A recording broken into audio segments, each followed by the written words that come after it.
இப்போ உங்ககிட்ட எத்தனை மாணவர்கள் இந்த கலையை கற்றுக்குறாங்க?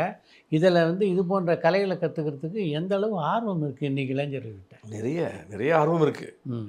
நான் இது வரைக்கும் ஒரு 50 பேரை உருவாக்கியிருக்கேன். அருமை. உருவாக்கியிருக்கேன். இப்போதைக்கு அதை கொஞ்சம் போஸ்ட்போன் பண்ணியிருக்கேன். இப்போதைக்கு எனக்கு நேரமின்மையின் காரணமாக நான் இப்போ அந்த சொல்லிக் கொடுக்குறத மட்டும் ஸ்டாப் பண்ணி வச்சுருக்கேன். மற்றபடி இளைஞர்கள்ட்ட ஆர்வம் நிறைய இருக்குது சார். அதில் ஒன்றும் மாற்றம் இல்லை. என்கிட்ட என்கொயரிலாம் நிறைய வரும். ஆனால் கொஞ்ச நாள் போகட்டும்னு சொல்லியிருக்கேன். அநேகமாக இன்னும் ஒரு ஓராண்டு கழிந்த பிறகு ஏன்னா என் பொண்ணு இப்போ ஆயுர்வேதா இன்டர்ன்ஷிப்பில் இருக்குது. இன்னொரு 6 மாதத்தில் இன்டர்ன்ஷிப் முடிச்சு வந்துடும். வந்துச்சுன்னா பொறுப்பை அந்த ட்ரீட்மெண்ட் பார்க்கக்கூடிய பொறுப்புகள் பாதி என் பொண்ணுக்கு போயிடுச்சுன்னா அப்புறம் எனக்கு கொஞ்சம் ஃப்ரீ கிடைக்கும். அப்போது நான் மீண்டும் சொல்லிக் கொடுக்கலாம் அப்படின்னு நான் நினைக்கிறேன். இது சொல்லிக் கொடுப்பதனால சார் வைத்திய கலை மிகுது ஒன்று, நோயற்ற சுகவாழ்வு வாழக்கூடிய வாய்ப்பு மக்களுக்கு போய் சேருது. அது இன்னொன்று சார், இதை கற்றுக்கொள்ளக்கூடியவர்கள் மிகுந்த ஒழுக்க சிலர்களாக இருப்பாங்க. பாவம் செய்ய மனதாலும் நினைக்க மாட்டாங்க. ஏன்னா செயல் விளைவு தத்துவம்னு ஒன்று இருக்குது சார்.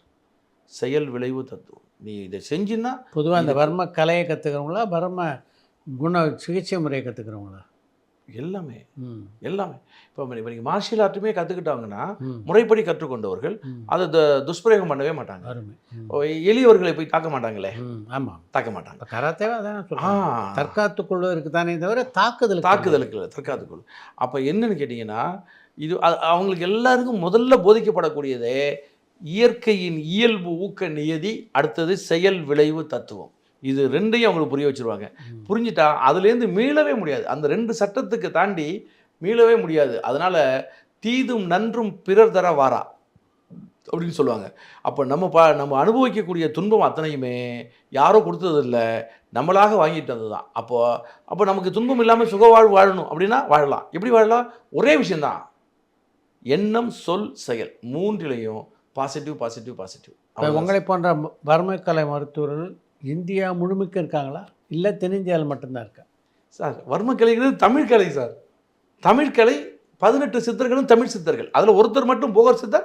அவரும் சீனாவில் பிறந்தவராக இருந்தாலும் அவரும் தமிழ் பற்றி கற்றுக்கொண்டு முருகன்கிட்ட கற்றுக்கிட்டு வருவார். அப்போது அவரும் தமிழர் ஆகிட்டார். வேணா சீன தமிழராக சொல்லலாம். அதாவது வர்மக்கலைங்கிறது தென்னிந்தியான்னு சொல்லாதீங்க, தமிழ் மருத்துவம். இந்த தமிழ் மருத்துவம் தான் கேரளாவில் அது போற்றி பாதுகாக்கப்பட்டது. தமிழர்கள் ஏனோ மறந்து போனார்கள்.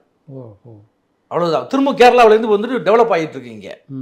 ஆனால் ஆர்ஜின் தமிழ் தான்.